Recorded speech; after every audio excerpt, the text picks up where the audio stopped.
मला त्या ठिकाणी निधी उपलब्ध झाला आहे आणि हे सगळं करत असताना एक महत्त्वपूर्ण घोषणा ही आदरणीय फडणवीस साहेबांनी केली, ती म्हणजे मुख्यमंत्री माझी लाडकी बहीण ही योजना ही त्या ठिकाणी कायमस्वरूपी अशाच पद्धतीनं सुरू राहील या संदर्भातली त्यांनी घोषणा केली आणि त्यासाठी सुद्धा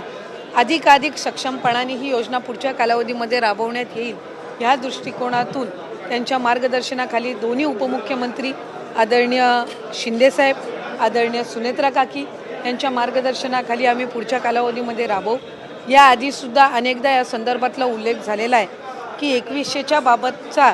जो योग्य वेळी निर्णय आहे तो हे महायुतीचं सरकार घेईल, पण मला आपल्या माध्यमातून सुद्धा सांगायचं आहे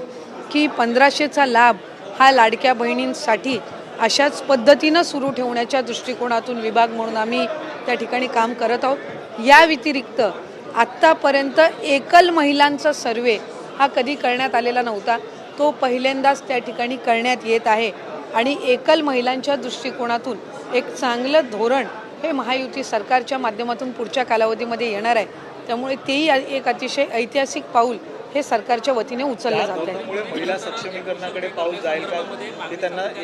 1500 रुपये देण्याची गरज पडणार नाही, जे धोरण येणार आहे सरकारच्या वतीने त्यामुळे महिला सक्षमीकरणाकडेचा पाऊल मारायचं नाही। एकल महिलांच्या संदर्भातला एक भाग झाला। मुळात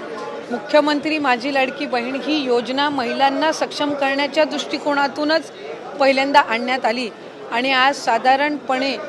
ज्या पद्धतीनं हा लाभ सुरू आहे, अनेक अशा महिला आहेत ज्यांनी त्या 1500च्या लाभातून ज्या आपल्या घरखर्च भागवतात, अनेक त्यांचे आरोग्य उपचार असतील ते सुद्धा करतात,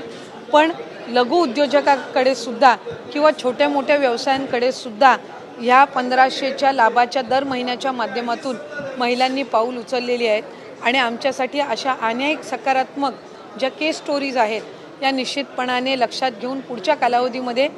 फायनान्शियल लिटरसी ज्याचा उल्लेख किंवा आर्थिक सक्षमता महिलांमध्ये आणणं ह्या दृष्टिकोनातून आम्ही काम करणार आहोत, जेणेकरून लखपती दिदी असतील यांचं उद्दिष्ट गेल्या वेळेला 37 लाखाचं होतं। 37 लाख माता भगिनी या लखपती दिदीच्या त्या ह्याच्यामध्ये लाभ घेत आहेत, म्हणजे वार्षिक त्यांचं उत्पन्न 1 लाखाच्या पुढे जात आहे।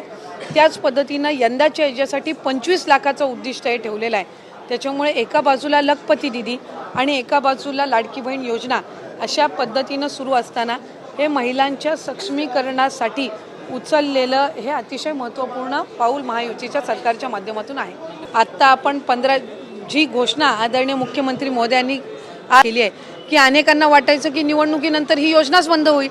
पण आज निवडणूक होऊन 1.5 वर्षाचा कालावधी झालेला आहे। खूप दिवसापासून लाडक्या बहिणी त्यांच्या हप्त्याची वाट बघत होते आणि फायनली आता अक्षय तृतीया या सणानिमित्त आज सकाळपासूनच लाडक्या बहिणींच्या खात्यावरती 3000 रुपयाची रक्कम जमा होण्याची प्रक्रिया सुरुवात झाली आहे। स्वतः आदित्य तटकरे यांनी सांगितलं आहे की मुख्यमंत्र्यांनी याची घोषणा आधीच केलेली होती, त्यानुसार आम्ही आता या खात्यामध्ये टाकायला DBT करायला सुरुवात केलेली आहे।